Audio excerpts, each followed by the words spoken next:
Greetings to everyone, my name is Syroyid. I'm professor of music education, doctor of musicology, and composer and pianist.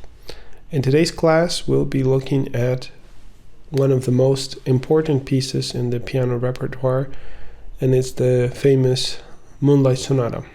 We'll try to explain the inner structure in the harmonic development that has this first movement.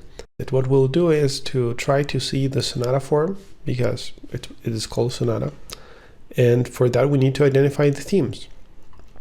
Clearly this doesn't repeat, so we cannot call it theme as such. It has to be the introduction.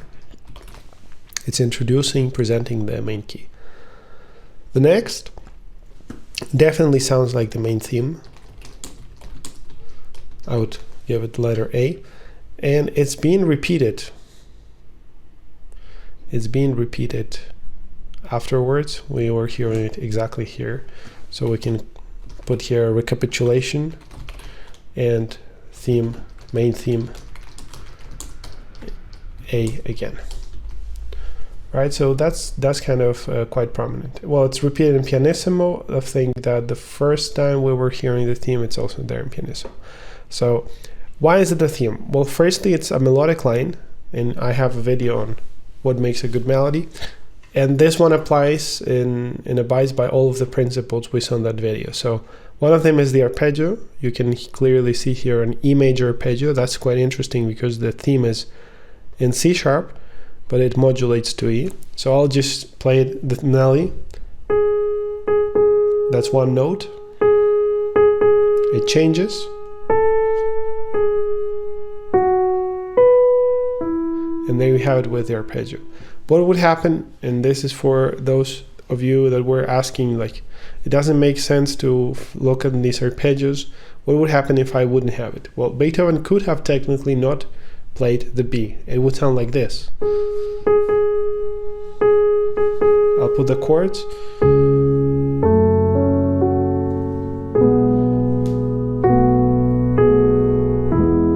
And that would be a very static theme. It wouldn't have any direction. It would just go from G, F, G, E, three-note theme. And in this case, we have the full arpeggio, and that stretch to the B is very important, structurally important. It's like the culmination of that phrase. So I'm gonna really insist a lot on that one. Right, now we have this section that's clearly modulating, so if we were continuing with the sonata analysis, that would be the equivalent of a transition, and it does a modulation. We'll be labeling this modulation as to the mediant, really, because this theme, which is in B, is the second theme, subordinate theme. It's the B, and technically speaking, it's not in the key of the dominant, it's in the key of E minor. So in E minor, it's ascending on the dominant.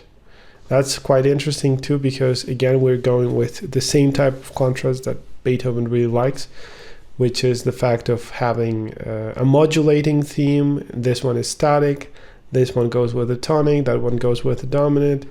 There is no bass melody. Here we have a bass melody, so we'll be comparing how the subordinate theme is a balance or an opposition of the main theme. So you have like the two on the extremes.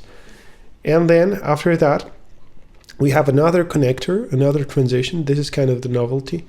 But let's see what happens in the recapitulation. In the recapitulation, we have this main theme, we have the transition. And now the transition, as it happens with the recapitulations, doesn't have to modulate. That's why it ends on C sharp. But the novelty is that the subordinate theme, B, the second theme, is not in C sharp, but F sharp minor. So F sharp minor is the substitute for C sharp, right? And you might be wondering, well, how is that working? Where did we see this? Is this even possible? Is this something that you see in sonatas? Well, the truth The truth is that we do see this in sonatas.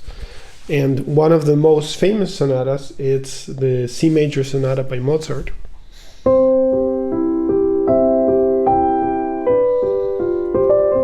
You have the C major opening, and the recapitulation actually has the F major theme.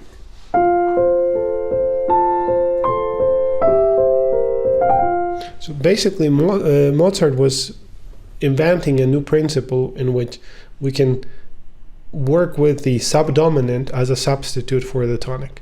And this is the same principle that we have here. So principle of Mozart's C major sonata.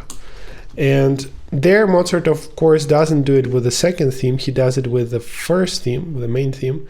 Beethoven here innovates and does it with the second one. So that's kind of like the main difference. And as I said earlier, this would be all Coda.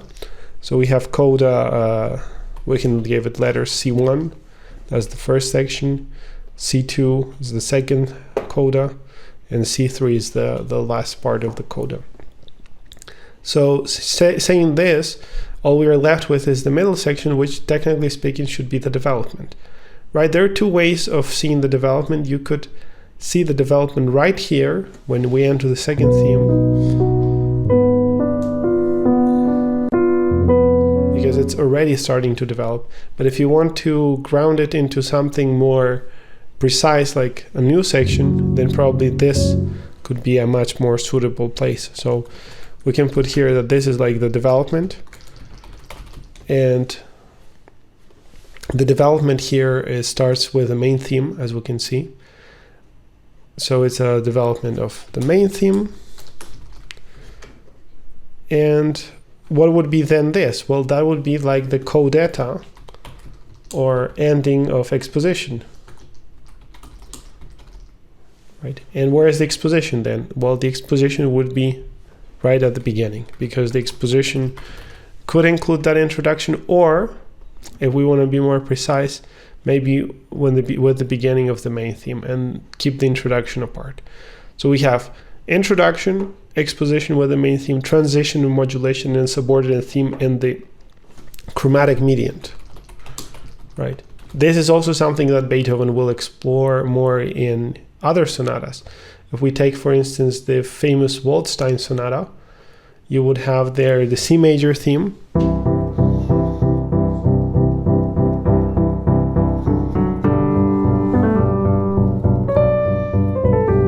and that theme is in C major, it's modulating, but it's in C. Then you have the second theme, the subordinate theme, in all of its different groups in E major.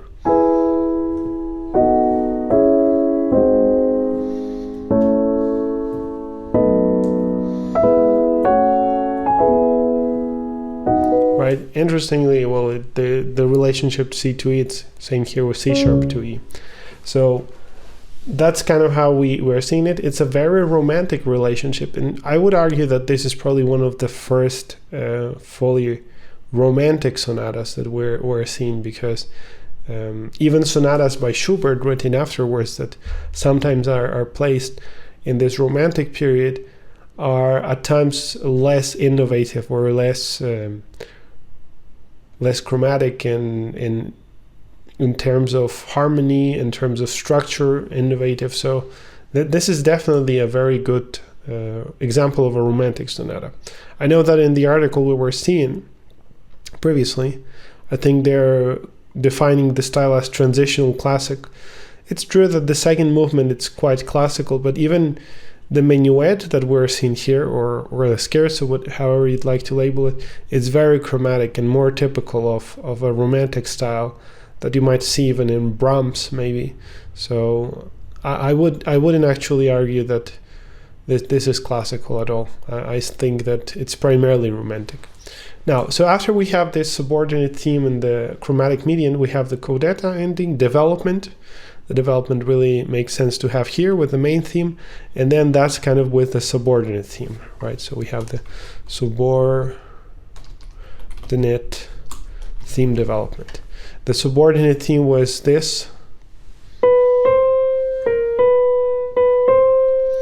right? And you could argue, well, now I can see that that doesn't have any arpeggio. Well, the arpeggio is technically now in the bass. So you're seeing the other melody. It's kind of hard to argue that this is the main theme, but it's rather a theme that's made of two parts.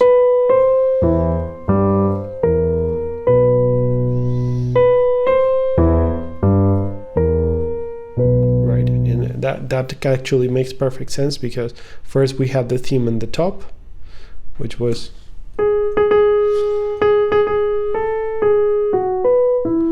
and now we're having it in the bass.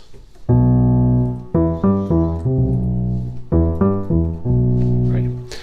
And after that, we have the development, as I said, the subordinate theme. So here it's a little bit of that development of the arpeggio.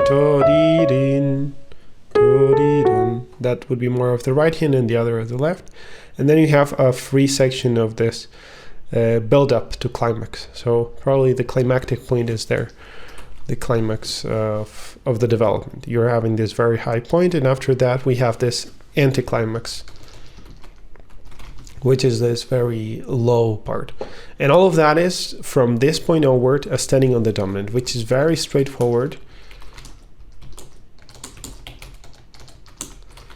And it gives us a very clear feel of how the sonata is built, because what we're seeing is the F sharp minor is the subdominant, right? So we have subdominant, and before that we were having tonic, right? So we start here with tonic.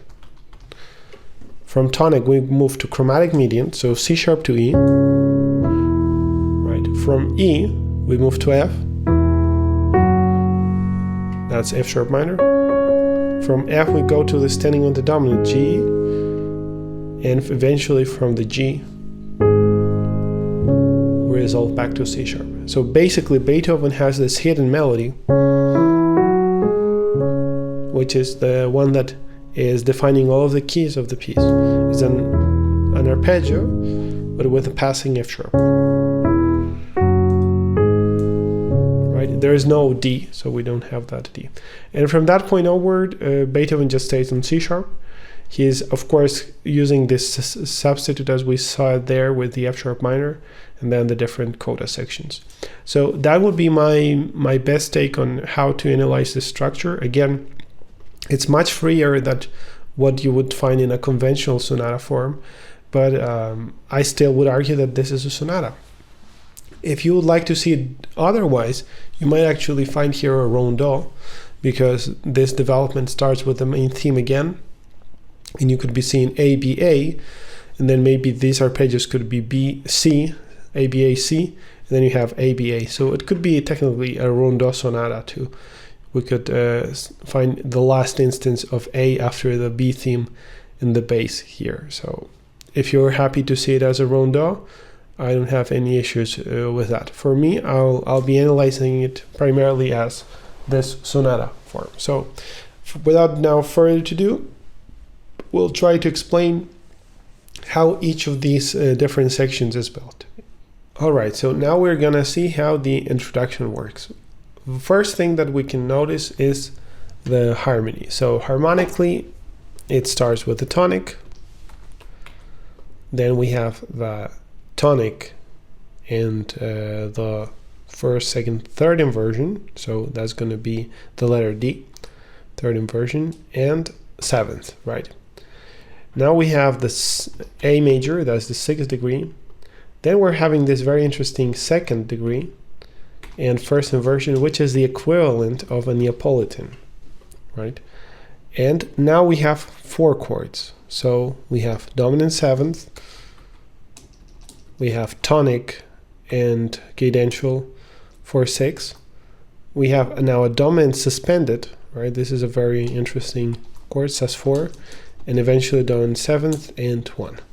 So already we can see one of the first principles that were also present in Beethoven's first piano sonata, which is this speeding up of harmony, right? The fragmentation of the harmonic rhythm. We start with 4 beats, 1, 2, 3, 4, then 4 again, 1, 2, 3, 4, then 2, 1, 2, 1, 2, and now 1, 1, 1. 1, 1, 1, 1, 1. And this process is really giving a lot of direction. And it's making the introduction very effective, because we start with a very slow harmonic rhythm. We're just defining where the tonic is for actually more than one bar, because it's staying for the tonic there. And then the harmonic rhythm is very flexible. So I would highlight this speeding up, fragmentation of harmonic rhythm. And this fragmentation really resembles what we were seeing in Beethoven's, similar to Beethoven's Opus 2 number 1, right? We were seeing it there. So I'll put it here. Now, the direction of that bass. The direction of that bass is something quite interesting too. It's always descending, right? So I think we were using the previous video, blue for descending, red for ascending. So now this is moving downwards up to there. And eventually we're having an ascending motion. So we're moving from F up to G sharp, and from G sharp to C. So that's the melody. Right? And that's a quite interesting thing, because this pattern with those pitches is exactly the harmonic structure that we're seeing in the entire movement that we were explaining. So we have C sharp, E, right? C sharp to E, E to F sharp to G. This is now the exact opposite. So in a way, Beethoven is really aware of that principle that he is applying in the structure. And I would argue that this could be an example of this fractal harmony, where the overall structure is kind of condensed also in a smaller unit. So this introduction reflects is the inversion of the tonal plane of the movement, because it includes exposition and development. So that's a quite remarkable thing. Now, once we are seeing this, I would argue, let's maybe place it here. Yeah, we can now start to look closer at the right hand. So the right hand starts with the triad. It's ostinato, right? And this ostinato is going to be repeated throughout the entire movement. It's just 3 notes. But interestingly enough, it's not the root position. So Beethoven could have technically started the famous Moonlight Sonata like this.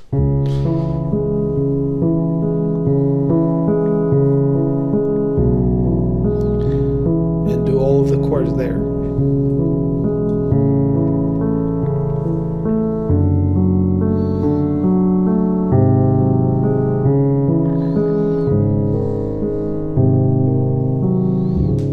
Or he could have started with the first inversion, which is this.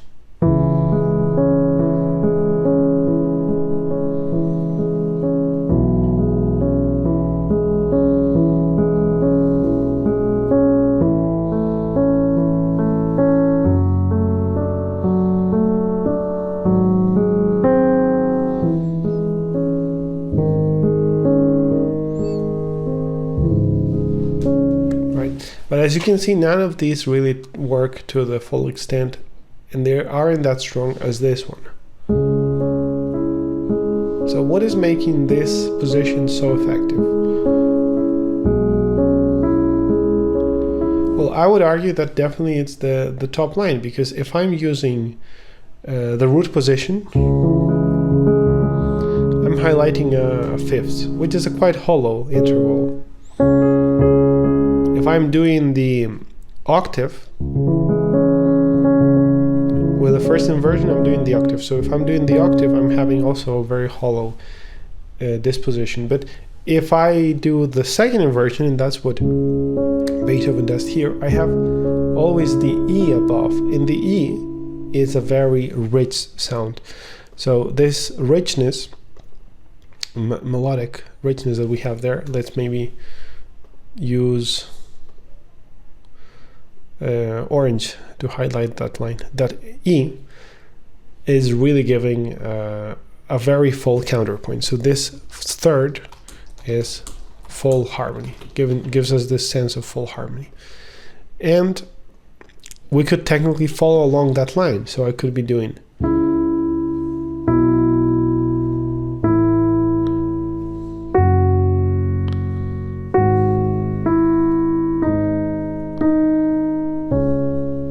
that's the melodic line that we have. E is staying, then we have F. That F then descends F, E, D, and goes to C. So this is just the contrary motion that we have. It's the E, and now descend.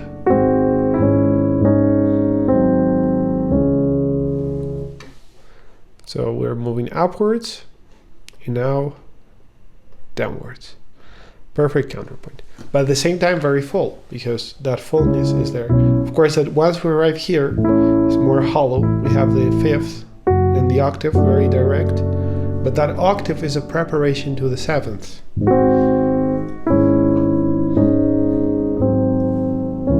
Also, another argument for why he chose the second inversion. So the second inversion gives full sonority with a third in the melody, but also it's the range, middle range that we're getting. Let's just see what would happen if I wouldn't have it there, but I would have it somewhere else, right? If we were to have it lower, as I said, this is too dark. It's sounding too muddy. It blends with the bass. Now, if I were to do that higher,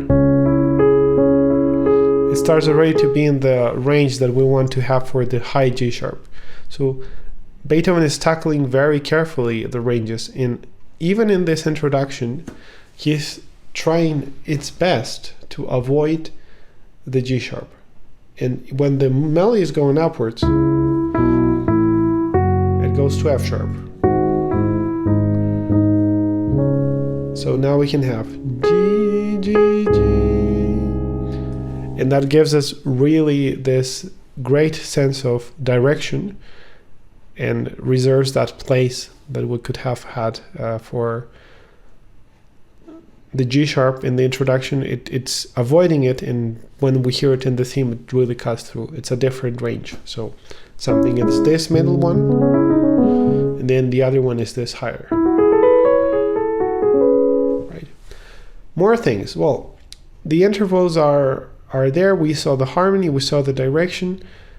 Needless to say, probably one of the most beautiful things is this progression that we have from A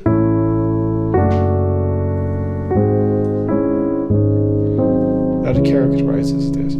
One way to look into it is find there this cycle or circle of fifths. A, D, C sharp, G. Right? It's A major, a very common progression that Beethoven will be using in more of his pieces. You'll see it in the Appassionata, and romantic composers would really use that chord progression a lot. So in order to highlight it, probably I'll pick another color. We can go here with yellow. We have this A to D, G sharp to C, or actually the same C sharp. Right, and the line that would connect that probably should be another color. This can be this yellow. We can have it there. So that is that direction. And the final thing that really I'd like to highlight is what happens in this bar, which is very intricate because you have so much. So definitely Beethoven could have done it in multiple different ways, but he chose a very interesting combination because every beat is giving us something new. So we have this dominant 7th that resolves to the cadential 4/6, but from that point onward, Beethoven does a suspended chord. The normal thing that many composers would do is to resolve that suspended into a dominant, but Beethoven does this. So there is this sense of descending motion at multiple levels. We're seeing it with the C sharp going to F and F going to E. We'll see it with the C sharp going to B and the D sharp going to E. So it's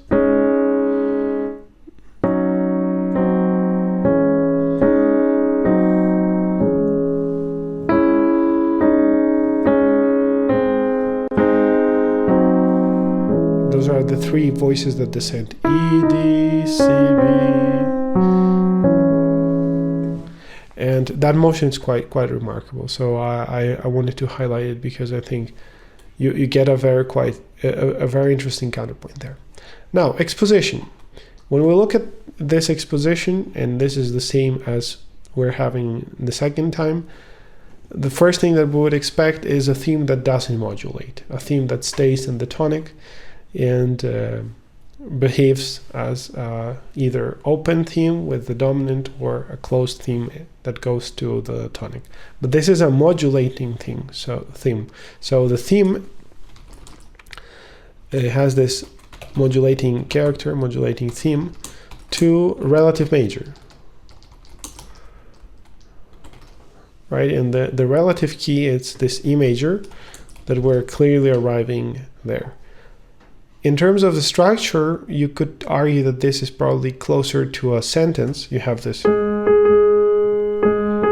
repetition of the opening idea and then a closing idea, right? So we could use the same type of terminology we're using in other videos. It's this repeated opening idea, and then we have a larger closing idea. Put the blue above the green so it doesn't overlap. And this is the OI, opening idea, repeated, and that's the CI, closing idea. I'll put here a little note: OI, opening idea, CI, closing idea. So again, Beethoven is playing with contrary motion. I think that's quite remarkable, and we can see it right from the beginning. So there's this little descent, but well, that's not that meaningful, as what we have next is more of this example. So we have the two ascending movements,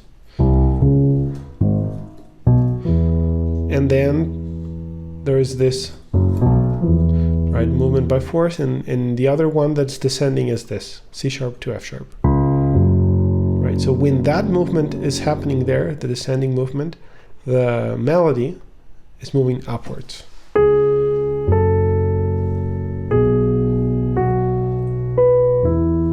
Right, and then we have the double descent with the two intervals there.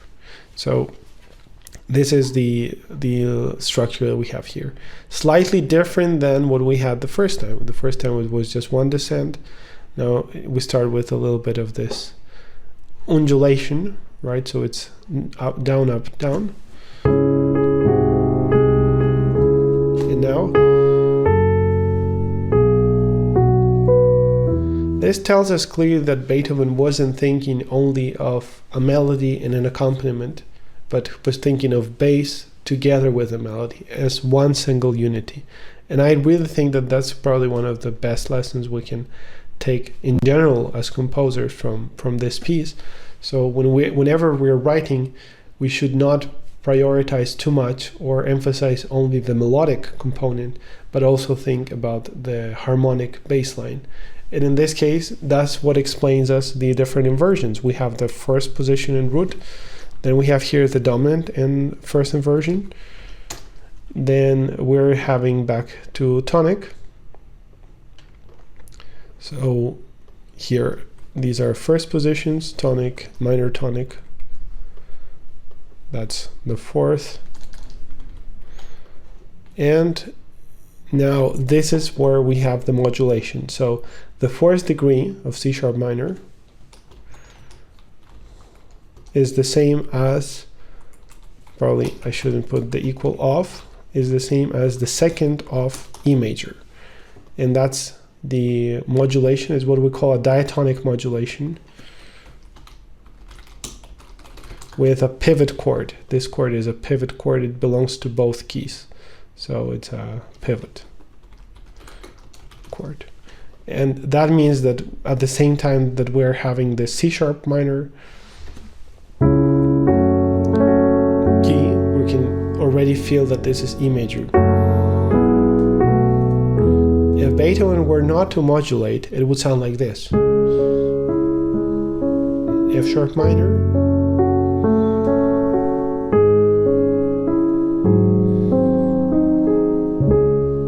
right? And he could have stayed like that. Of course, it would sound very sad and dramatic, but it wouldn't have this melodic interest and that originality that arises from modulating in the main theme, and also giving a little bit of hope, because when we're seeing this, it's clearly sounding a little bit the ostinato, needless to say, like a funeral march. You're having this type of drum slow beat, right? Right, sounds almost like something that you could have with the trumpet. But at the same time, we have this nocturne-like feel. And by the way, nocturnes back then weren't even written as such. The first nocturnes were written by John Field, and those nocturnes weren't that popular yet. And there is a clear influence also of this sonata into the nocturne realm. That would be my theory. And then, of course, John Field and Beethoven were like these two main influences on Chopin, who really took the nocturnes to the next level. But this sense of funeral march it's in the main opening idea. So the opening idea is just rhythmic. It's the typical rhythm that you would have in any type of funeral march.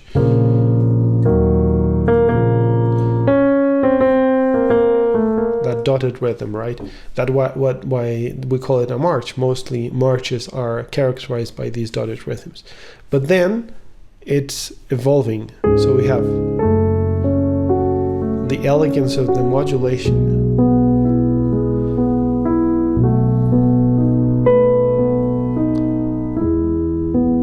that leads us to one of the most beautiful modulations and elegance that we have into E major, right? It's very straightforward. It's a diatonic modulation, but the way that it's carefully tailored with the voice leading and the contrary motion makes it so unique. So you have the E major already, it's dominant seventh, and we're going there to the tonic, right? So all of this can be viewed as E major. Now, what about the other part, the inner part? Well, not much can be said about it except the fact that you could be doing something that some people perform. It's an echoing effect. It's implicit because you have the theme,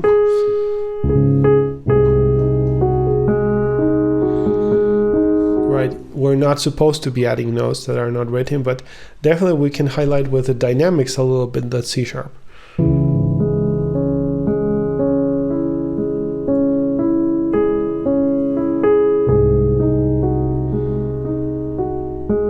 Right? It's a little bit like an answer to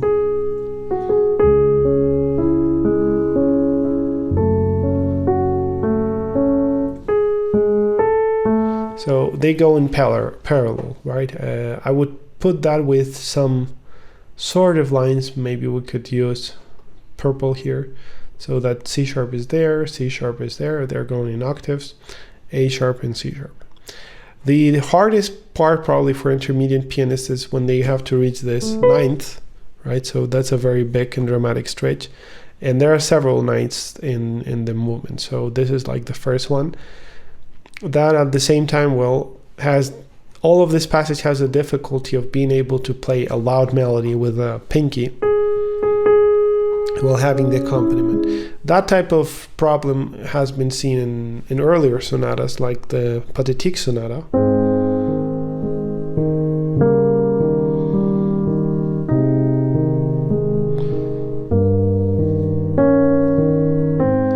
So we have to be able to play the top line while having the accompaniment at the same time. In this case, the melody, the only way we have to play it is with one hand. And also a very complicated issue is this coordination of 3 against 2. Something has to be said about it, because really when we look into this notation, in particular if you find it in Bach, sometimes it's meant to be performed at the same time. So you would see this notation, but really what you would be hearing is this. But in this case, in the tradition of piano playing, is really telling us is that it's played as it's written. So that means you have to play 3 against 4, which is also a very good rhythm of a good exercise of polyrhythm. Right. So now we've analyzed the main theme, and with this analysis we actually analyzed this section as well, because it's the very same one.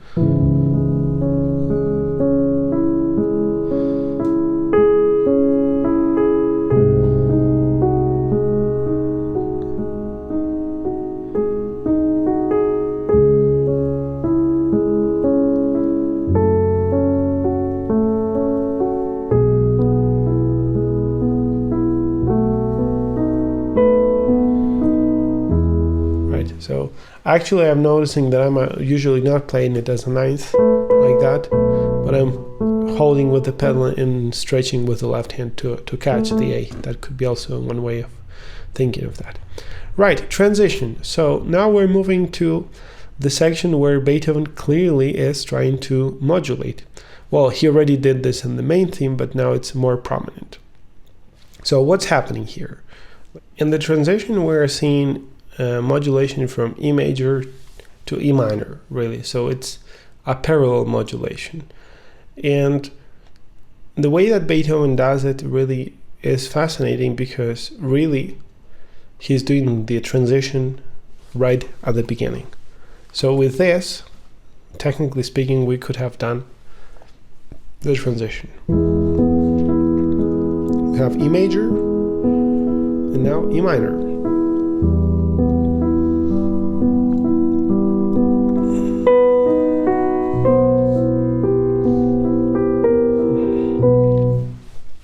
But that wouldn't really work that well, because what we really have to have here is not E minor, as we can see. I said here it's E minor, but is the dominant of E minor. And this dominant, which will be standing on, so you have this standing on the dominant, is really the target of the entire transition. And in order to modulate from E minor to its dominant, we need to go to F sharp. Right,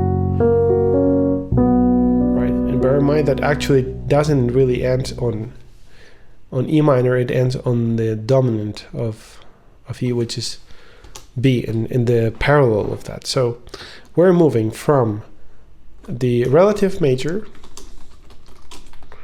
which is E major, to the dominant of the relative, but this case is B minor, so it's the parallel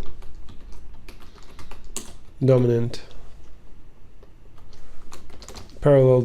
of the relative, B minor. And that modulation, of course, explains all of the need that we need to have in order to go from one place to another.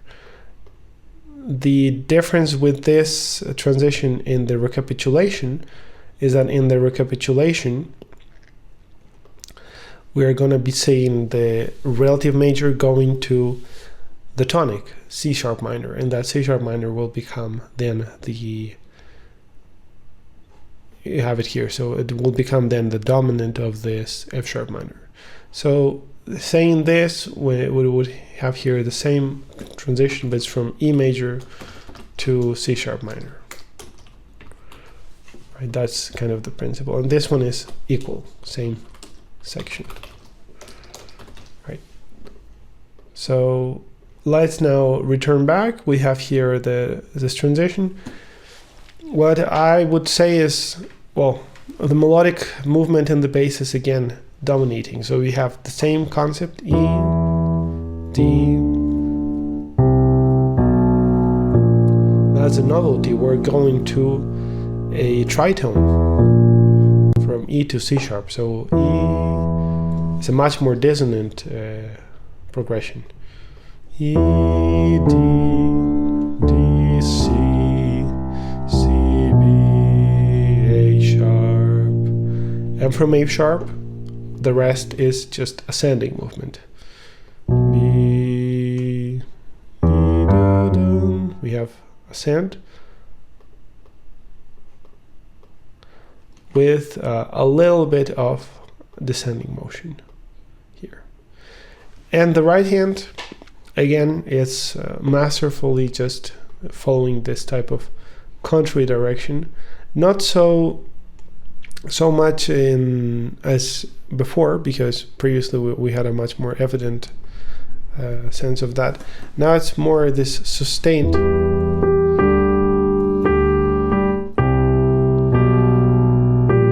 Right, it's sustained, so we're just keeping the G sharp. And now, so that's kind of the first contrary motion we're seeing. The G is descending to F sharp, and that's when that one is moving upwards. And then the other contrary motion is the E to F sharp. Very elegant.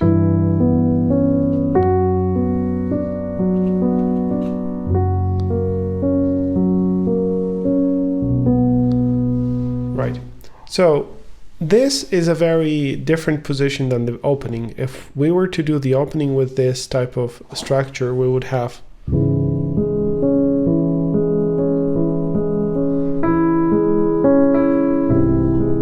and we couldn't do that. So we would have to do. So what I'm trying to argue here is that if you are having one repeated note and you're in a chord, let's say we're in C sharp minor, right? And in C sharp minor, our goal is to repeat that same note to create an ostinato. If I do it with a tonic, which is the C sharp, I cannot do dominant. If I do it with a third, I can't do it either unless I want to do a very modern sound. But C sharp and E sharp aren't on those two chords, but G sharp is, and this is the chord that we're seeing here. So G sharp, by repeating the fifth note, we can have the same note repeated for tonic and dominant. Now, in the modulation, Beethoven doesn't want to do tonic to dominant, but rather he wants to move to the 6th degree. So if we're moving to a 6th degree, the third is a really good one. Right? And where did we see that? Well, that's the introduction. So we have the E, and the bass is moving with a scale, right? And now, in this case, it's G.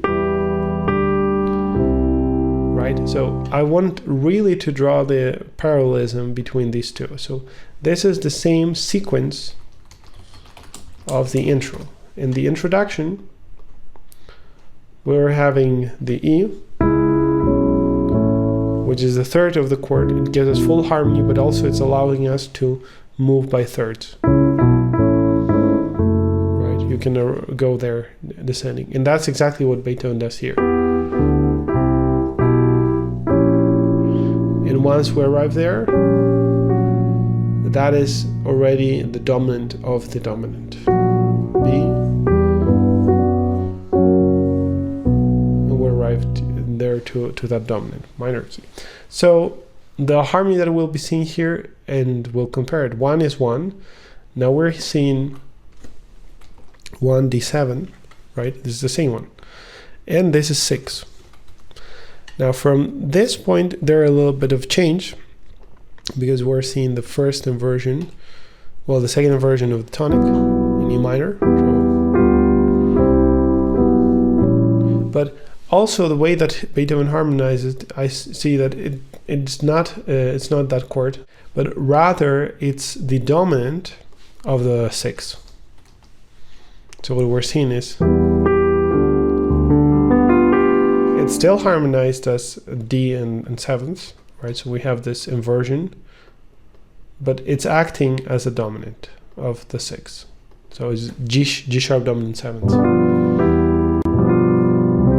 And then we're going to C major, E minor, and A sharp diminished. So this A sharp diminished is the 7th degree diminished of the dominant, in this case minor dominant, and that eventually becomes the dominant 7th with the inversion. In this case that would be the first inversion of the dominant, and from that moment all of this passage can be seen already as B minor. I don't see much need of keeping with E minor. So in B minor we will be seeing this as 5, and now in B minor we're seeing here 1, 2, this is a 2nd degree,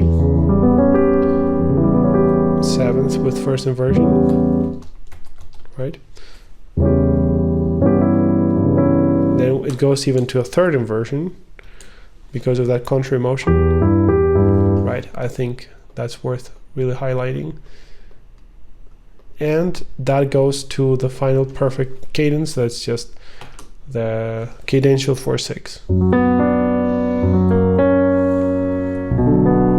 And interestingly enough, Beethoven does it without the dominant 7th. So why did he do the dominant 7th the first time and not here? I think it's also because of melodic voicing. If you see here, the F sharp goes to E, whereas here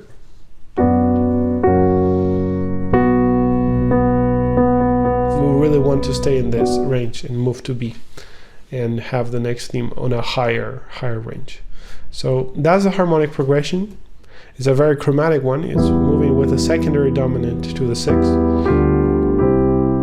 and then that 6 becomes the Neapolitan of B minor. So C major, this little 5-1 to C major that we're seeing here, it's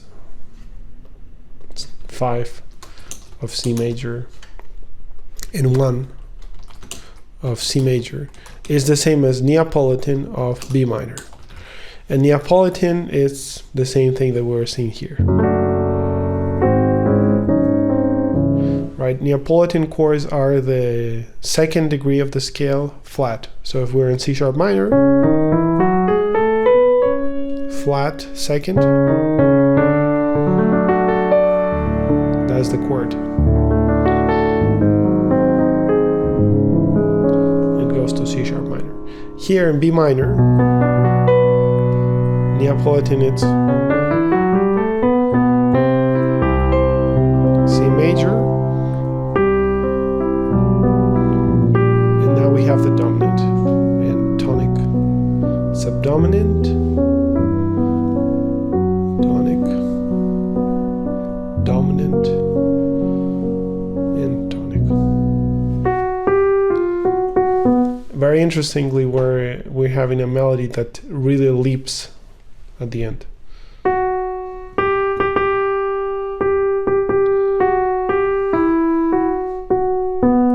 Right, and in this melody there is an arpeggio. The arpeggio is in the key of E minor. You have E, B, E, G, which is kind of guiding a little bit the overall structure, and it explains why we're going to E minor. So we have had only 2 arpeggios so far. We had, that's the first one.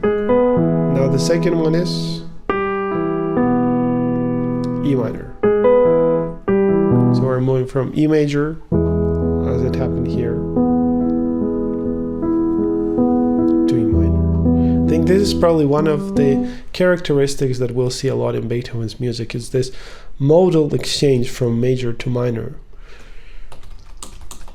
Of course, one of the most popular pieces that does this at the end of the 19th century is the Also sprach Zarathustra by Richard Strauss, where we have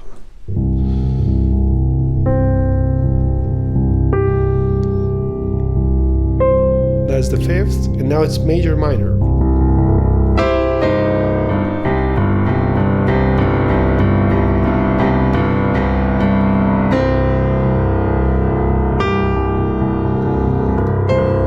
Right, and it continues there.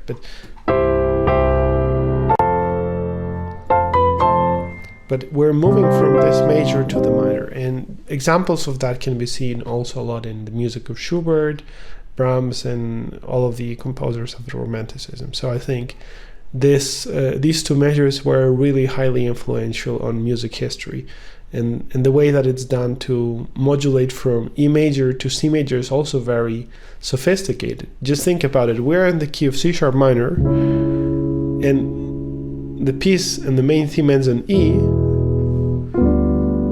to go to C major. And C major is not just any C major, is the Neapolitan of the parallel dominant of the relative, which is B minor, right?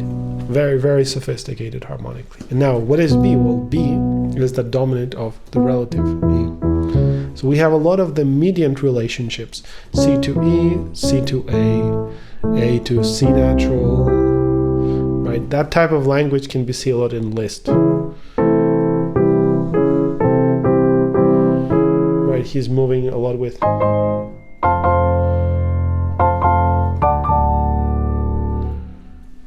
that type of relationship of a third moving up and down.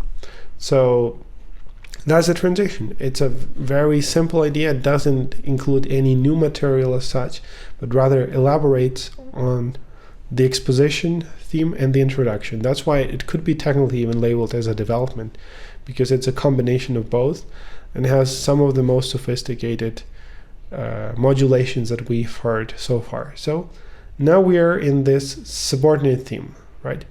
Now, let's see what is happening, because we already started with this parallelism. What is happening in the recapitulation? So the recapitulation, it's also ending in E major, but it doesn't do this to E minor.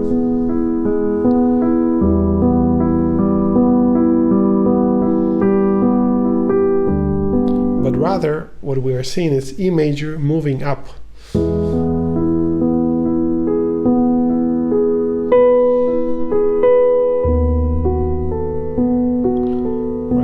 From there,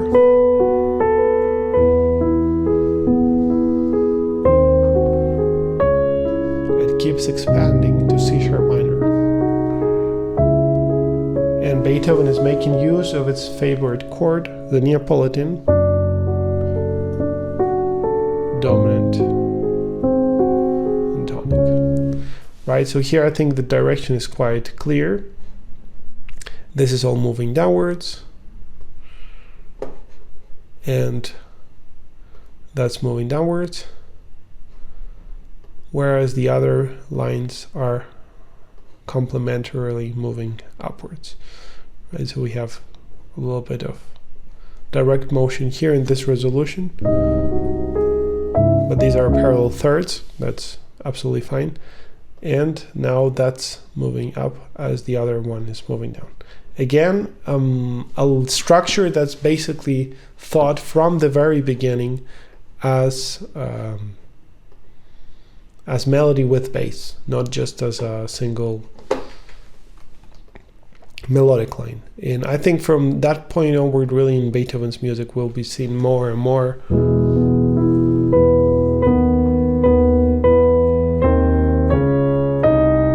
of this composition of two parts. Right, that, by the way, it's direct motion, so we're ending with C sharp moving upwards. Right, what is the top note here? Well, this is important for performance. That's this E, right? Likewise, let's kind of recall what was here. We were seeing the B. I was really highlighting it there, so I'll put it Here that was like the top note. Here it was probably the F sharp, right? So we had that F sharp. Now G, G, G, G, G. In this case, it's all descending. So really, I would argue that probably it's the bass. That's kind of the culmination. And then from there we can descend. But in this case, I think the second transition is really clear. So it's telling us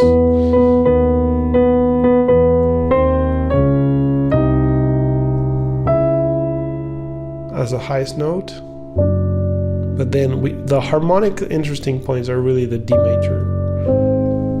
Right, it's creating this diminished third in the melody, which is the equivalent of an augmented sixth. Right, augmented sixths are also quite interesting chords that Beethoven explores. Not that much in this piece. We don't see that many are augmented sixths. So let's analyze it harmonically. We start in E major, and in E major, all we have is 1. The 1 is moving to dominant 5. And this 5 is inverted with the 7th. That goes back to 1, so it's just a perfect cadence 1 to 1. From this moment onwards, that 1 is like the beginning of this new section, so we could say it's C sharp minor already, and it's the 3, so that's like the diatonic modulation. And then we have 5, dominant 7th, in this case inverted, that goes to tonic. And we have again dominant 7th, that goes to tonic, and Neapolitan chord, right? The Neapolitan chord is here, and that goes to the dominant 7th in root position. Very interesting to note here about the harmony is the fact that Beethoven is using 3 different inversions of the dominant 7th chord. So the first time we're hearing the bass is in D.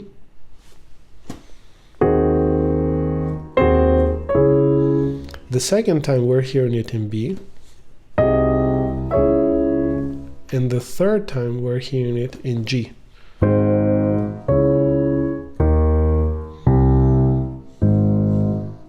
Right, that kind of highlights all the different combinations. He also misses like the F.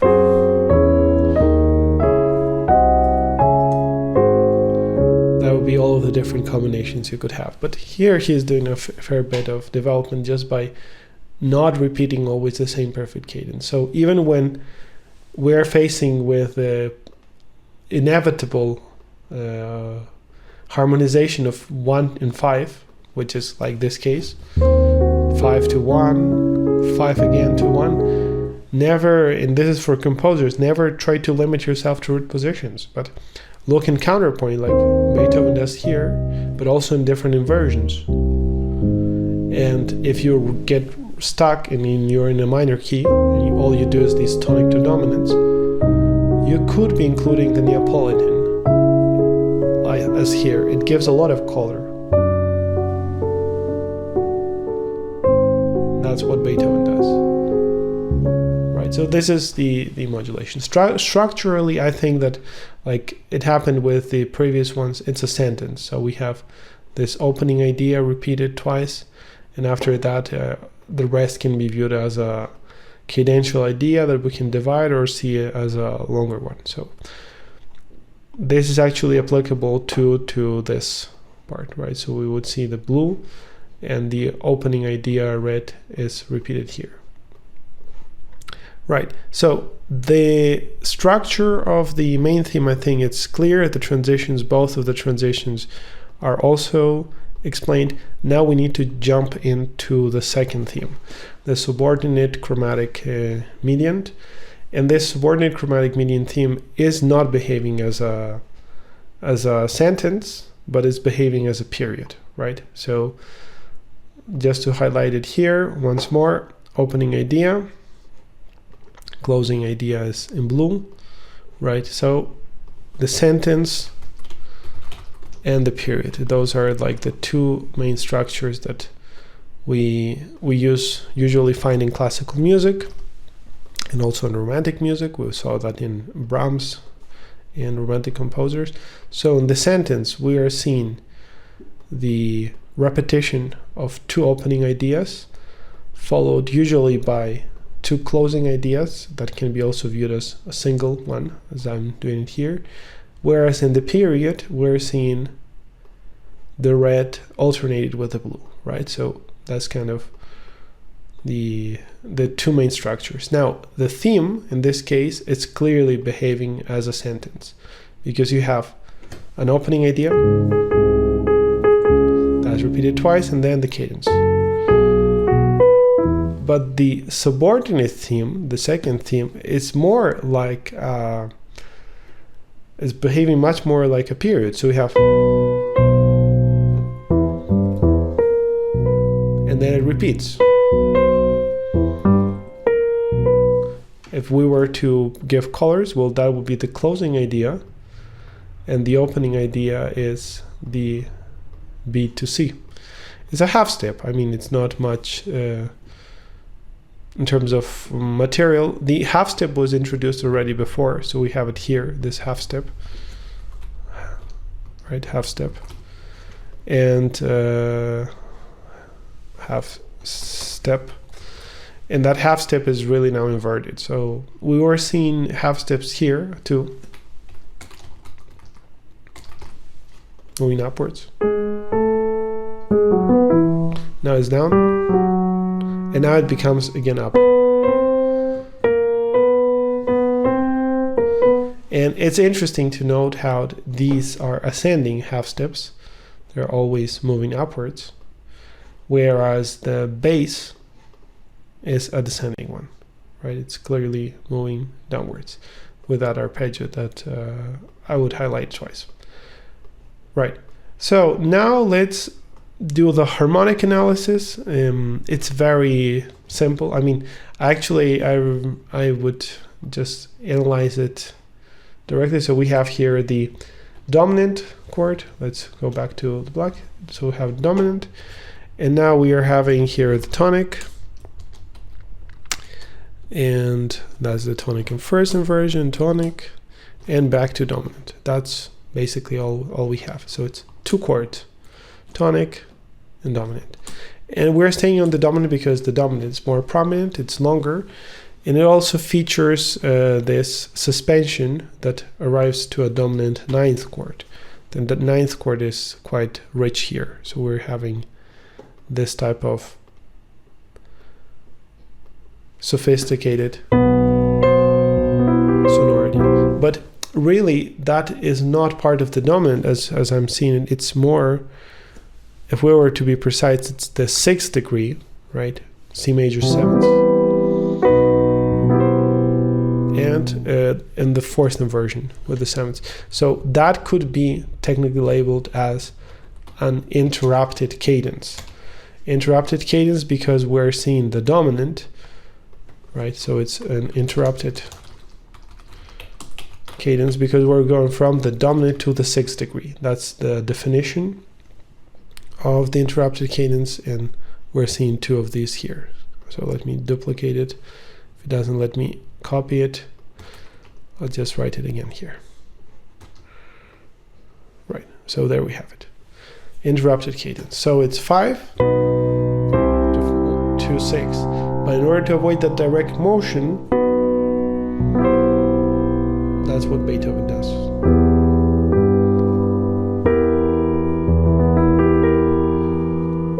And that's a very also interesting dominant chord, because you would expect this to be harmonized as an augmented 6th chord. But Beethoven innovates and really makes a new augmented 7th chord, augmented 6th chord. Instead of this, which is the French or the Italian or the German, he is doing a new way of dominant augmented 6th chord, which is, it actually doesn't even have the C. If you want to see the augmented chord in full, you have to transpose once more the diminished third, dim 3 to augmented 6, and the melody is the C to A. But he does it like this. Right, and that's where we're arriving. So the good thing about this theme is that it's exactly the same here in F sharp minor. So it's a repetition. We can't really say much about it.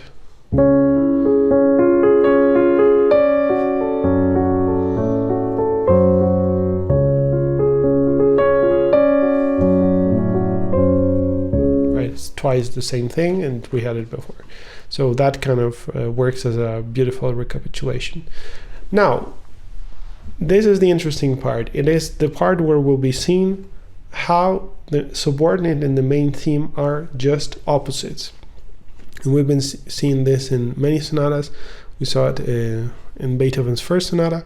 So here I'm going to put main theme in here, which is A, theme A, and subordinate theme.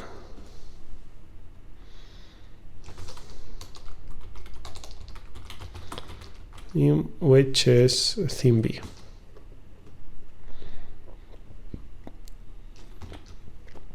So let's try to compare these. The first thing, we have here a modulation. This is without modulation, no modulation. The modulation, just to remember, it's C sharp minor going to E. Now this one is staying on E minor. Second feature, melody or harmony starts on tonic. Here it stays on dominant. It's not even moving. So here we were starting on tonic, and we go to another tonic. From tonic to tonic, we're moving like that. But in this case, we're staying on the dominant.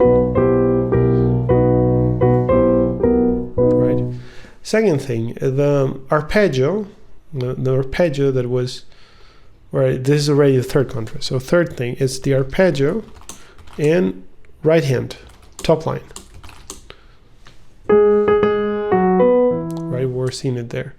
Now here the arpeggio is in the bass.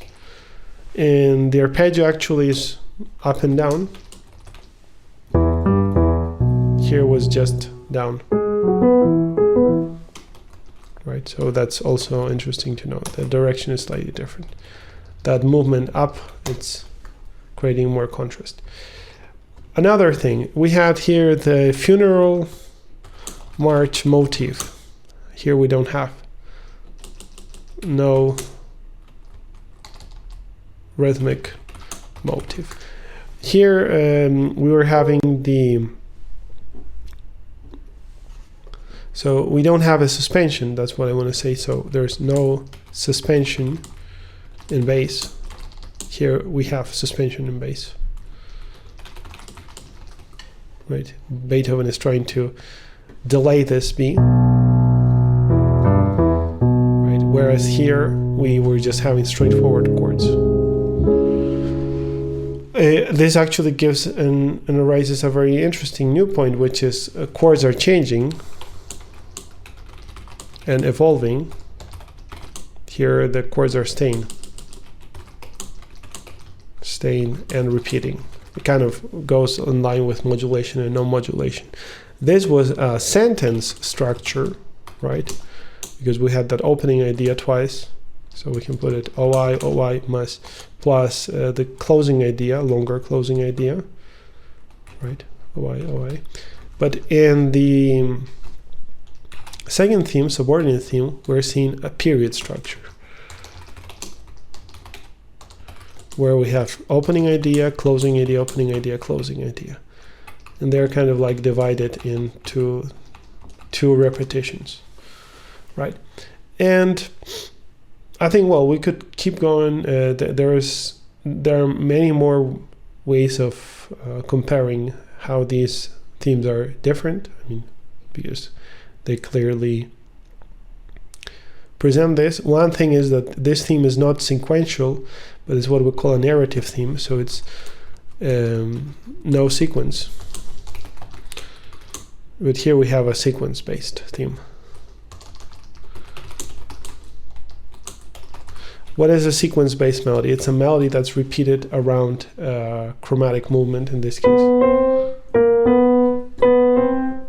Right, like this, not just the chromatic movement, but the fact that it's just the same thing, a half step lower in this case. You could have continued it at different intervals, but it's the same motive or cell repeated afterwards, which actually gives us another concept. Here we have two contrasting melodic materials, or you have contrasting melodic materials, but here you have a single cell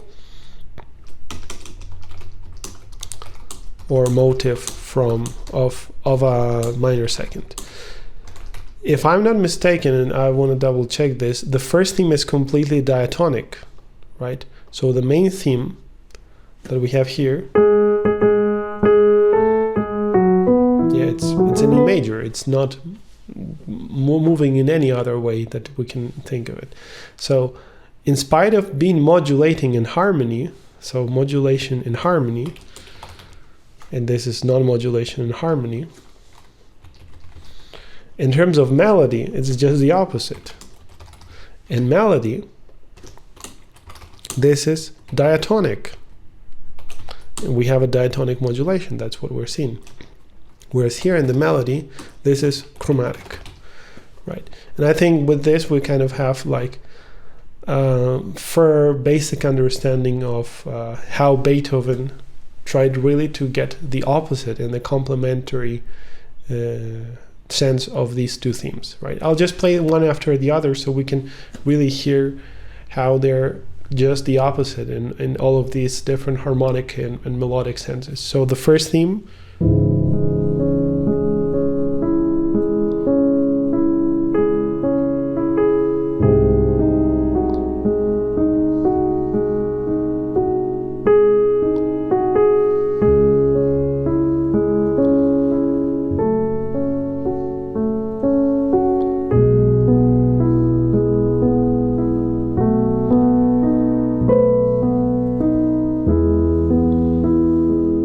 subordinate theme.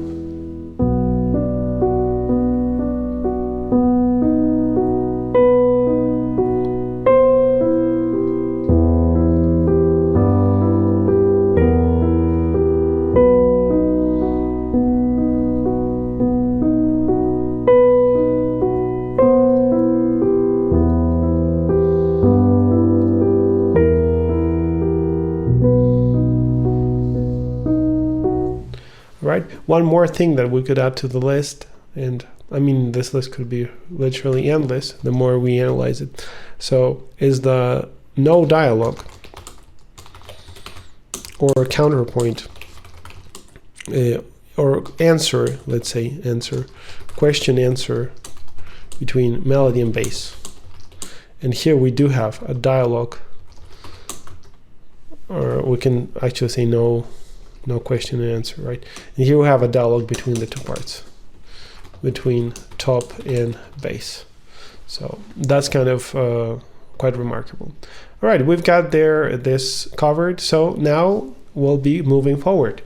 What we have to do is explain the development with its transition and explain the coda. So I think the coda is much simpler of a task because it's not modulating, it's staying in the main key. So we'll basically first cover that. We'll try to explain how the coda functions. It's just 3 sections, and then we'll do the final part of the video explaining the development. So what do we have here with the coda? With the coda, C1 is clearly like the most moving section, and it's featuring probably one of the most interesting suspensions, right, with that harmony. It's a circle of fifths.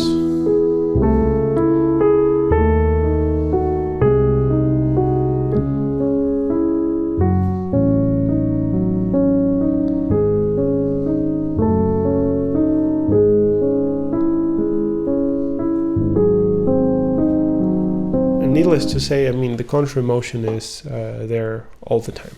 So we can see it from there. The melody is moving upwards. So, right. Also here, that's a good example. And then we have these ascending gestures, while the overall melody above is just this descending scale, right? So Beethoven's moving from C sharp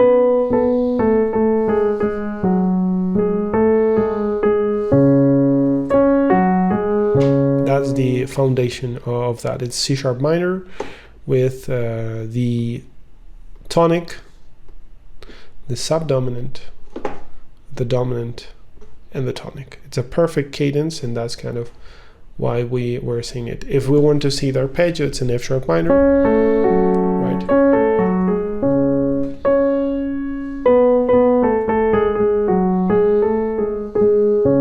That's the structure. This is how it sounds with the fall texture.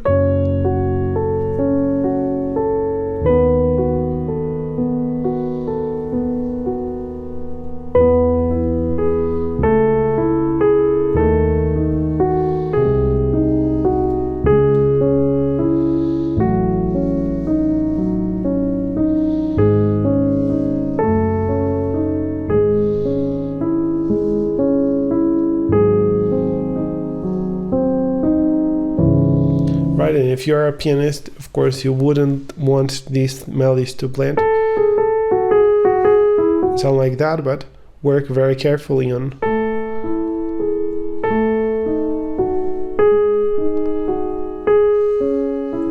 highlighting that. And also I would really argue that rather than thinking of it in terms of one single note that's repeated, I would try to imagine these slurs, right, or groups of two notes. Maybe I could find something thinner. Let me use this. Yeah. So we have this type of slurring of two.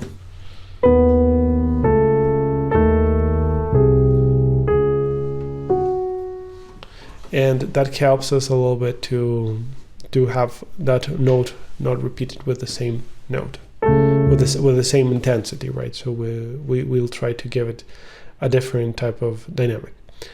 Now, harmonically we're in the F sharp minor, so we're doing in C sharp minor. Well, now that I've said F sharp minor, I notice it's not a mistake. I really mean it's F sharp minor because we were in F sharp minor before. So from F sharp minor, the first thing that Beethoven does is to go to B major, right? And this is achieved with a very straightforward modulation where F sharp minor, which was the first degree of F sharp minor, becomes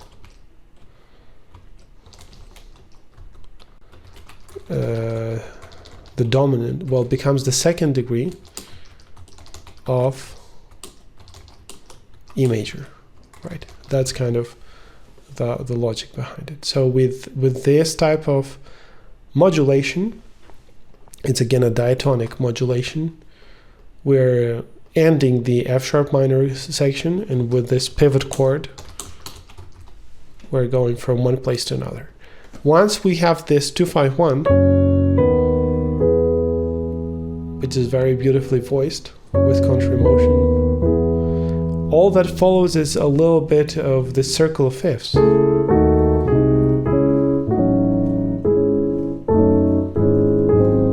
Right, so I would argue that from this point onward, we could also already start to see that this is, of course, the fourth degree of E, but it's also the sixth degree of C sharp. And from that moment onward, we have C sharp minor second, right? Probably this should have been written properly. This is inverted, so we have this type of inversion. And from that point onward,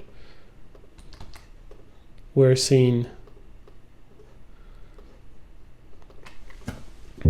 second degree have diminished, dominant seventh with the bass of the dominant seventh and first inversion going to the tonic, and from there we're moving to the second degree with seventh also in this time in second inversion.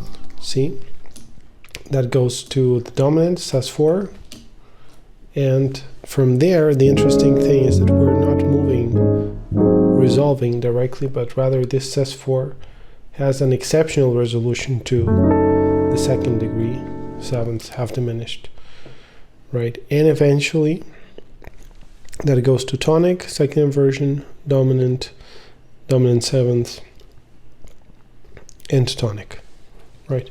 So we're having this perfect cadence. And the interesting thing about it is that we already heard like the half diminished in 3 different inversions. Right, I'll highlight them as we saw it with the dominant previously. So here we can see this first root position, second inversion, and first inversion. And all of that leads to the perfect cadence that is happening here.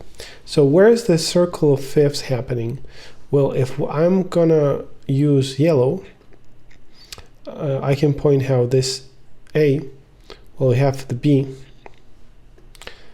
goes to E, the E goes to A, right? So we have B to E, A goes to D sharp, right, which we have here as a half diminished chord, and eventually that D sharp goes to G, which is this G, and that resolves to C. So it's a little bit stretched.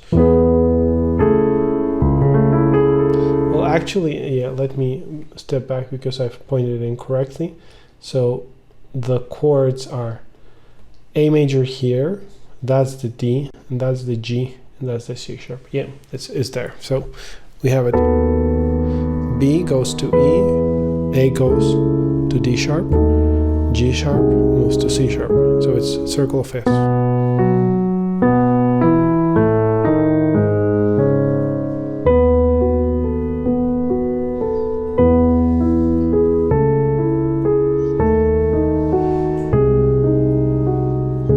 And then we're already in the tonic. All that follows is this cadence. Perfect cadence, right? Once we arrive there, interestingly, we have like the most straightforward harmony. So that's going to be C3. No, C2, sorry. So we had already C1, that's C1, now this is C2.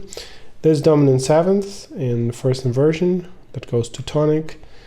That's the dominant, in this case, dominant ninth, right? Because we have the A. If you want to see the ninth, it's right there above. So we're seeing it, and right, I'll move this. And this dominant ninth with the A above.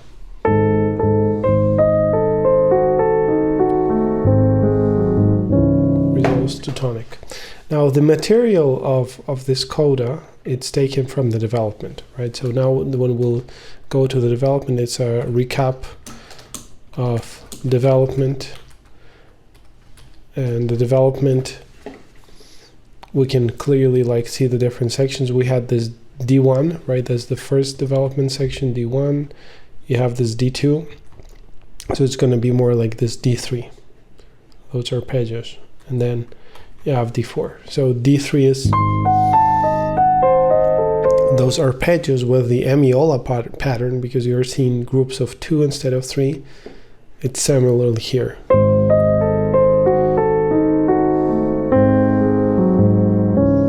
And that resolves to tonic. So we're seeing tonic, dominant ninth, again, that goes to tonic. And all of it is just that C3 doesn't have any harmony apart from the tonic chord. It's a stain on the tonic. Right, so we're basically standing on the tonic without any chord changes.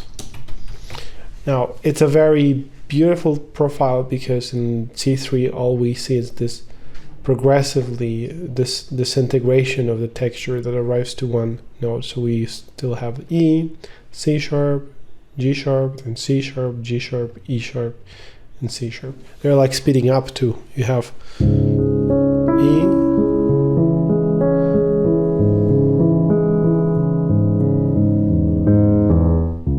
right, and eventually we arrive to the C sharp. That's one note, and we have basically the hollow sonority of C sharp, and then it's answered by this full chord, full to call chord.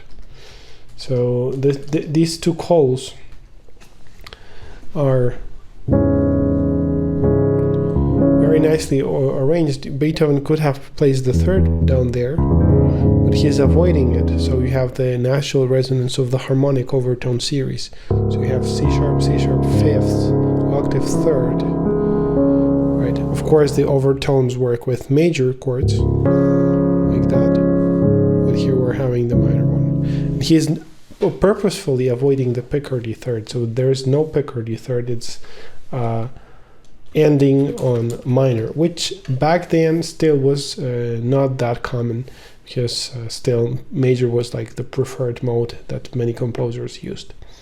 Now C2 that we were looking here has this type of arabesque movement up and down, which we saw and explained that takes from the development, but also you have the red motif, which is this little cell. That's the main opening idea of the main theme. So we had it there, and now it's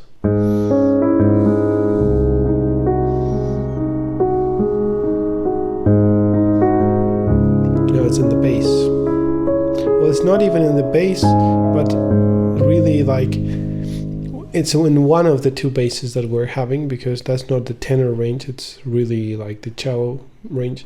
But you have a double bass underneath, so we have this lower texture that's just pivoting between tonic, dominant. And even in this case, Beethoven is choosing very interestingly contrary motion. So if you're looking into the bass line, this could have been random, but of course Beethoven is purposefully looking for these opposite directions, right? So even when the bass moves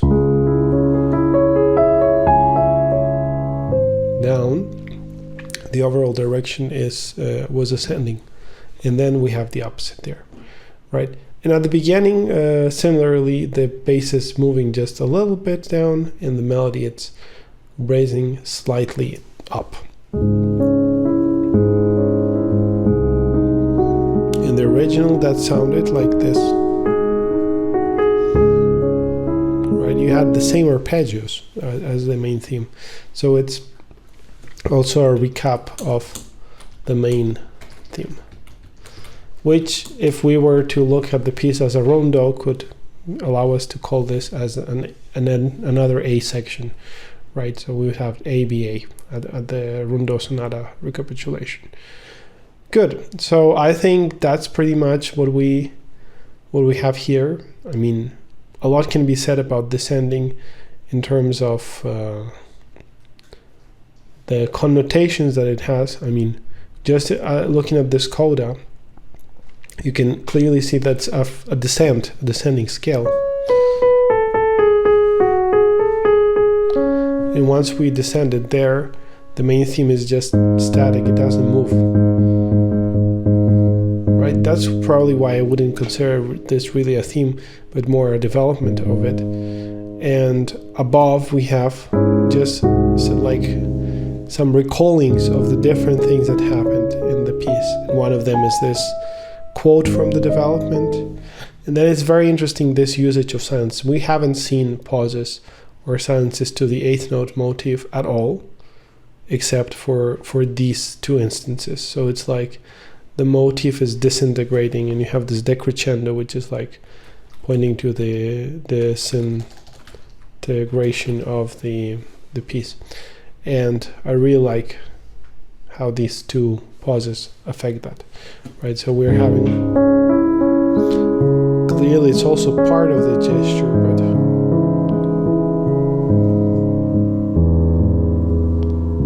right, you can also see this parallel arpeggio underneath, right? And then the fermata sign, which lets us really die away the sound. So we can wait long, and I think that not always like that length is fully respected, and we tend to rush a little bit into the next movement. So that's what we've got for these. Let's now look at the development. And before we look at the development, we have to see this little transition, the Codetta. So as you can recall, that we had this E minor theme that's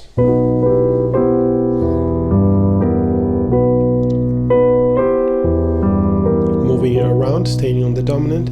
But now the interesting things happen. So we have this diminished chord, and we go to F sharp. And from F sharp, Neapolitan, dominant of the dominant,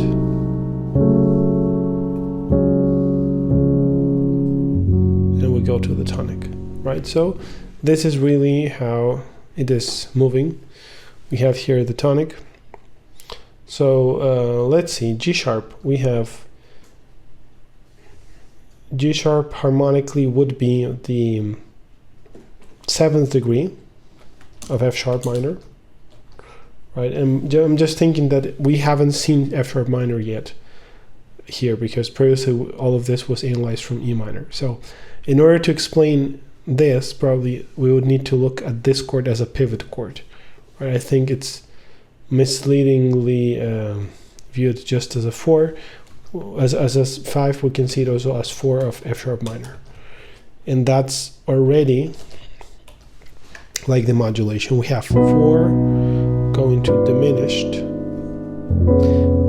and then dominant 7th. So that's the dominant 7th that's happening there. Really, the line is like a continuous arpeggio. So what we are seeing, it's a descent, B, G sharp, G sharp, E sharp. And that kind of reminds us a little bit to the procedures that we were seeing previously in this other transition, where we're going from E, right? So we had E, C sharp, F sharp, and now we're basically picking it lower. B, dun, dun. Right, so I would really seek a clear parallelism to the tritone relationship that we had there. So tritone here, and here we also see this tritone scale, which really it's a very good and healthy way to modulate from one place to a leading tone. So if I'm in E minor, and I move to A sharp, I get to the leading tone of B. So now if I'm in B, and I need to go to F sharp, and I have there the F sharp. Really, this can be applied to any key. So I'm in C, and I've got to G. From G, and I'm moving to D. So this is a very effective modulation of when we want to go to the dominant minor of a minor key. In this case, if we're in B, or it also can work for major keys. So we're in B major, we're getting there with the diminished, dominant 7th, and tonic. And from this moment onwards, as I said personally, well, this is all F sharp minor. So we have tonic, we've got the Neapolitan, that's major chord in second inversion. That is going to this dominant of the dominant. I'll be more precise and label it as what it is. It's the 7th of the dominant. And that goes to this tonic inverted, which goes to the dominant sus4, dominant, normal dominant, and tonic. From that moment, we're in F sharp minor. Right. Direction-wise, well, Beethoven is, again, following a very intelligent contra motion. So the right hand is descending, the left hand is ascending. Until we arrive to F sharp, C sharp, and directly we're going to F sharp. Or if you want to see it differently, there's a rest. and the bass is moving downwards. So it all kind of points to C sharp as this dominant, and once you arrive to the dominant C sharp of F sharp minor, then it stops. It's also very interesting to notice that the F sharp minor key that we're seeing here now in the development, so we're in D1 F sharp minor, it's the key that we are seeing for both themes. So theme A first sounded in C sharp, and now the only time that we hear it in a different key, it's in F sharp. And the other movement, well, the other, theme that we were having in E minor, now the only time that we hear it in a different key is here. So there is this very clear plagal relationship across all of this sonata, and I think it's quite remarkable. Also, it's kind of representative of what we're seeing in the last movement once we get there. So this development, D1. Well, D1 is a transposition of the theme. It's a higher range transposition, so we have a higher, the theme originally was here. It's a higher fourth, so a higher fourth transposition, which eventually leads us to a repetition of that. But from this moment we move. And where do we get? To C sharp minor.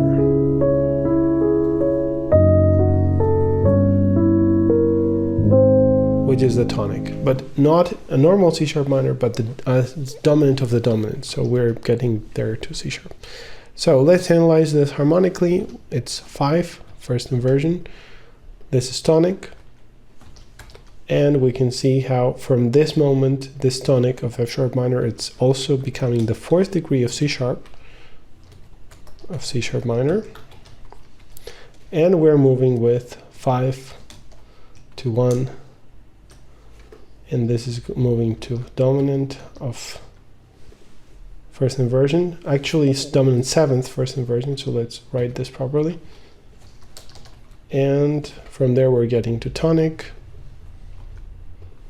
having the 2nd degree first inversion, dominant of the dominant diminished, and eventually dominant. Movement-wise, again, nothing extraordinary new. It's just this beautiful contrary motion that's characterizing both directions. So when the melody is going upwards, the bass is descending. When the melody descends, the bass is moving upwards. So that's where this is F sharp minor. I would point out probably to the melodic cells. So we're seeing this opening idea twice. It's the same opening idea. I mean, we had it here, right?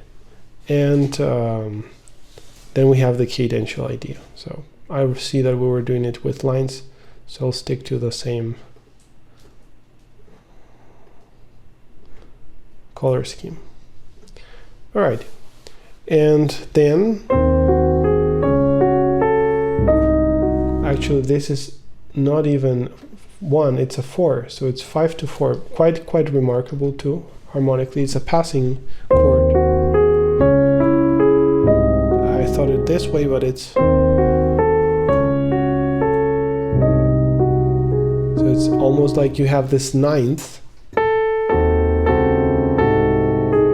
and it descends to the tonic.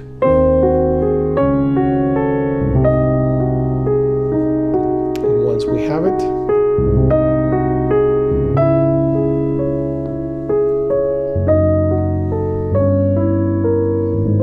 we get to the dominant. So next section, we have an imitation. I really like this to be highlighted, so maybe we can give it this color. It's a development really of the second theme, because if you remember the second theme, it's and the cellist.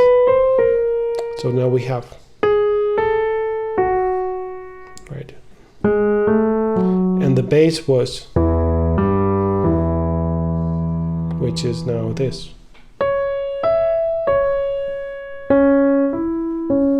Right, and those imitations are quite remarkable because they are deriving from the two materials that we have been hearing in the second theme. This is the right hand, and that's from left hand of theme B.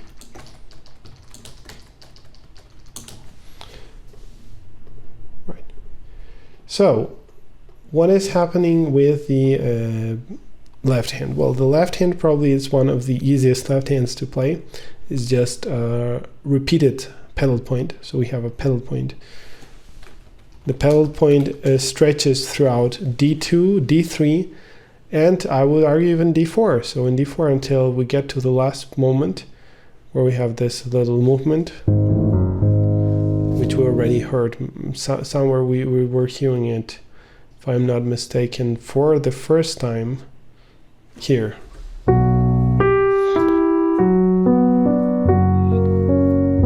Right, so we were hearing that double neighbor tone. Double NT, neighbor tone. This double NT, the double neighbor tone, is presented here.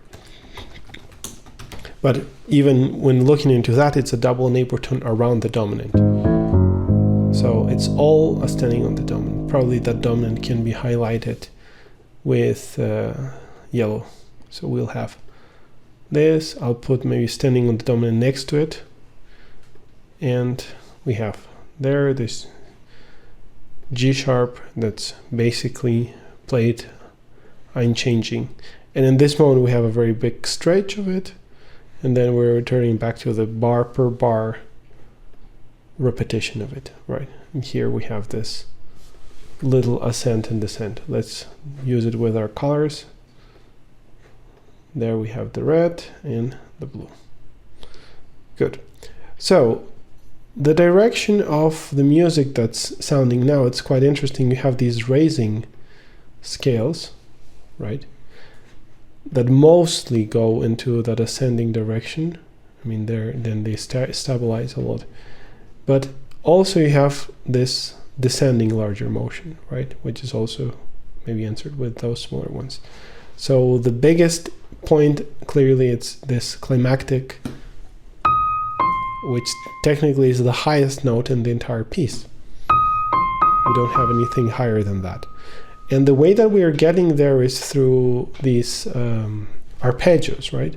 It all starts here, where we have that's a dominant ninth chord, right? 5/9. That goes to tonic. Well, no, it actually doesn't go to tonic. It stays on the dominant ninth. It's a repetition. So we have dominant ninth, and now it goes to tonic in first inversion. And notice the richness of these two chords, because this chord has 5 sounds.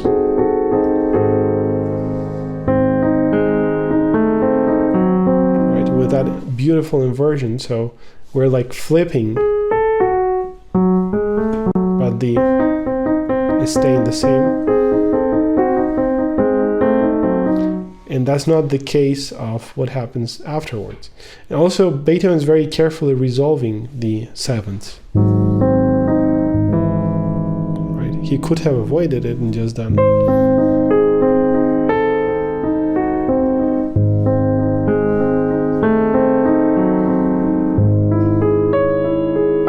But he is doing.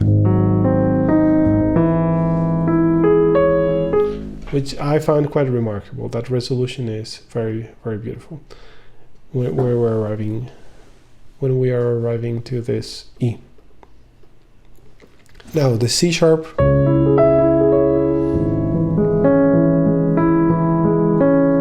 And that now moves with a sort of scalar motion. We have this D sharp, E sharp, they are really strong and they are moving upwards. Harmonically it's 5-1, so the rhythm is kind of like speeding up again. We have the dominant ninth, which is really created by it's created by the overlapping of a diminished chord on top of a tonic, on top of a root, right? So we have a diminished on top of this dominant. Not sure why that's happening here. All right, let's try it this way. Yes, that's better. And this diminished chord on top of the root gives us that harmony, and that resolves into tonic.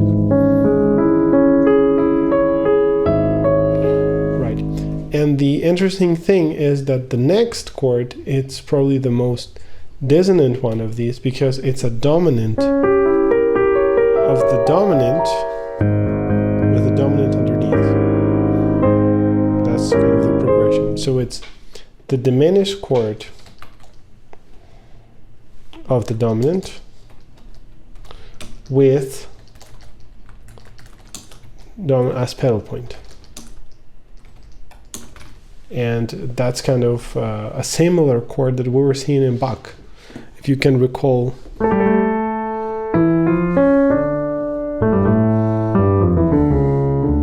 here we have, and that's the same chord.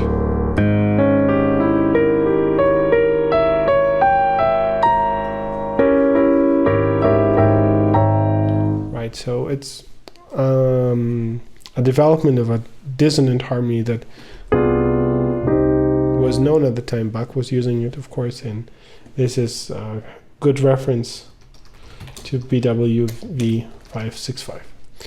Right, and that now goes to the largest dominant seventh, which is this dominant ninth actually, that has this very long pedal point.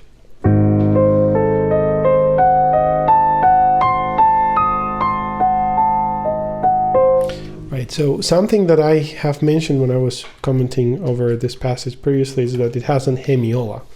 With a hemiola, what I mean is that if we look at the groups, really what we're seeing, it's a grouping of 3 quarter notes, right? Or 3 quarter notes within triplets. So it's 1, 2, 1, 2, 1, 2, 1, 2, 1, 2, 1, 2.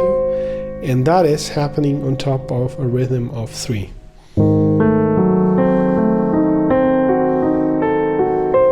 Of course, it's a very difficult passage to play properly, because if you accentuate, as I did, those groups of 3, you get a very unelegant voicing. Now, if you, on the other hand, just play groups of 2, like that, you're losing a lot of the sense of the rhythm.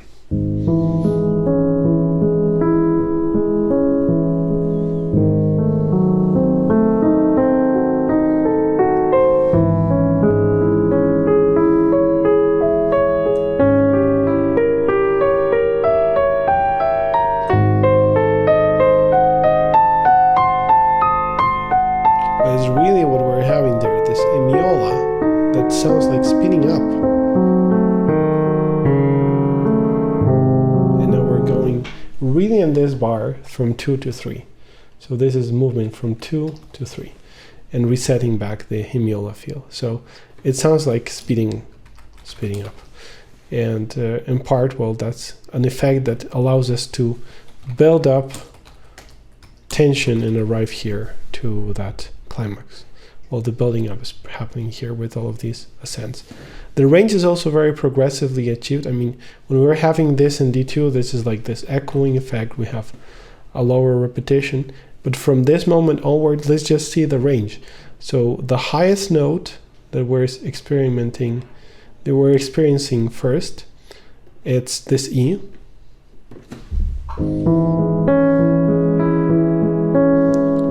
Then, from E, we're having F, A, B sharp, C sharp, E,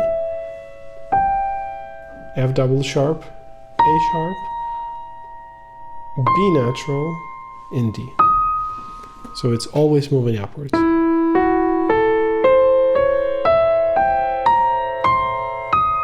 Those are the highest notes that we're hearing. So E,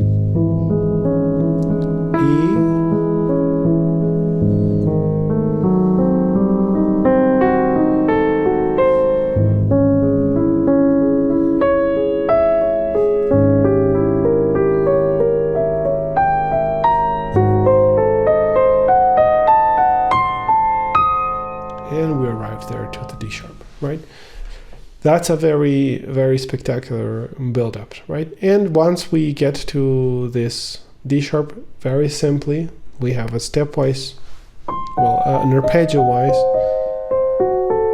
interlocked descent, right? The pattern, needless to say, is just this climbing where we're moving up and down. And partly it's inspired by an inversion of this. So if you take the motion that we're seeing in the opening, let's say we have here this moving up and moving down, right? And we give this the letter A, right? So the inversion of A would be to move down and then to have the ascent. Or really, it could be the same repetition here. So let's see. The inversion is happening. Why am I putting it like this? Because really, it's the opposite direction. This is an ascending third and a descending sixth. Now, what I'm seeing, it's a descending sixth, descending third, sorry, and an ascending sixth. Just the opposite. So, and now, right? And it's interlocked like that. I mean, probably it's clear when we get to the C sharp minor, but is this descending smaller unit in ascending larger interval. And with that type of motion, well, we're climbing and eventually descending.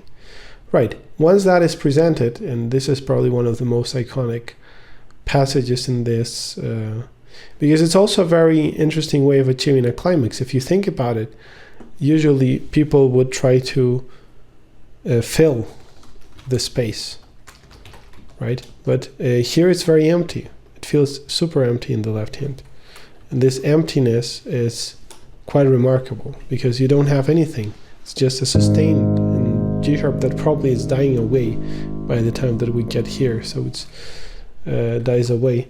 And we're not really having any support that builds up and increases this tension. So also it could be seen a little bit as a dissolution. We're dissolving and disintegrating the musical fabric.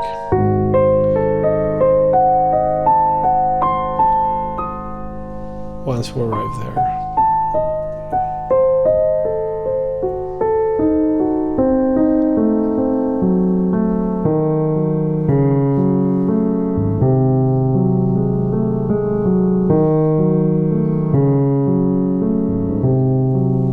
And then is this yearning effect that we're hearing. So it's like begging D, S, E sharp, B, for the resolution of that leading tone. And then it changes. That's kind of the most remarkable thing. When we're changing it to D natural, we're including the Neapolitan chord, right? Which was previously presented, Neapolitan. And it's all happening on top of G sharp. This is kind of the sound that you might find in Holst, right? Tritone substitutions, very, very modern. And that is happening right here, right? And where is this motif taken from, the descending one? Well, let's try to find it, because we have been seeing a lot of these descending patterns. So the first time, I mean, there it is. You have it right afterwards is the closing idea.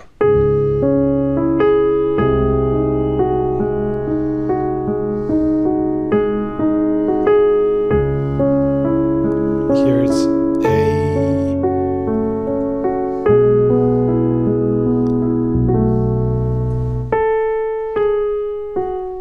Right? And that is answered by that and also presented here. So now we're hearing it in the bass. Right, I would point it definitely to the closing idea of main theme. And it's a very beautiful thing to notice, because the closing idea, it's closing the theme, but it's also here closing the entire development section, right?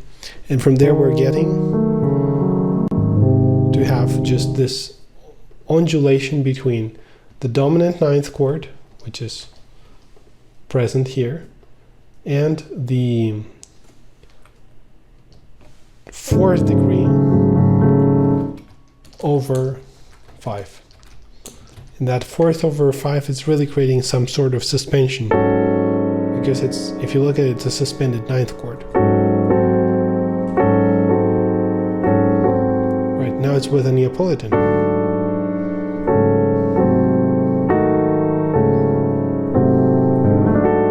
So with this we're getting a very beautiful chord.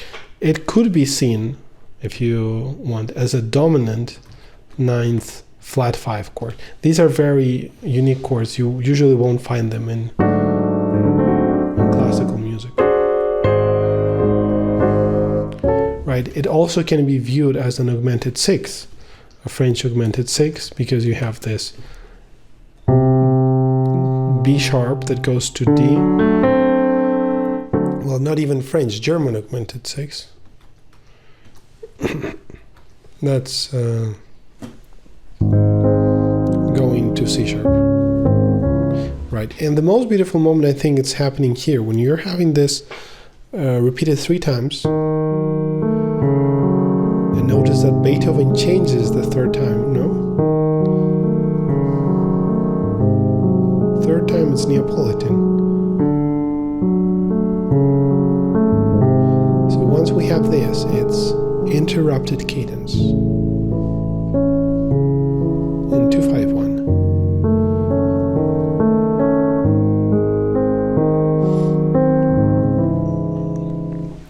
All of that with a decrescendo. I'm assuming that we were having some sort of crescendo or build up here, so it's quite clear that we're having here a diminuendo to pianissimo. So this is the strongest interrupted cadence that's happening, and it goes directly from 5 to 6. And from that moment onward, we have the 2, which is inverted, the dominant chord, and the dominant with the 7th. Right? That's basically where this ends, with that double neighbor tone, which was present here. It was most prominently present here. Right. This is basically what we have. So as we can see in this case, I truly believe that Beethoven's sonata stands among the piano repertoire. I definitely think that there's plenty of things you can learn as a composer by studying this piece, and no wonder because of its accessibility to the playing, it became one of the most popular sonatas by Beethoven. If you would like to write a sonata like this or learn more about music composition, you can send an email, right, in order to join the composition class. Also, you have the Patreon page available, so I would like to thank my current patrons on the website for supporting these videos and the creation of this content, and I would like to invite you to join them in supporting the channel. So without further ado, I'd like to thank you all, wish you a happy week of composing and music analysis, and see you next week.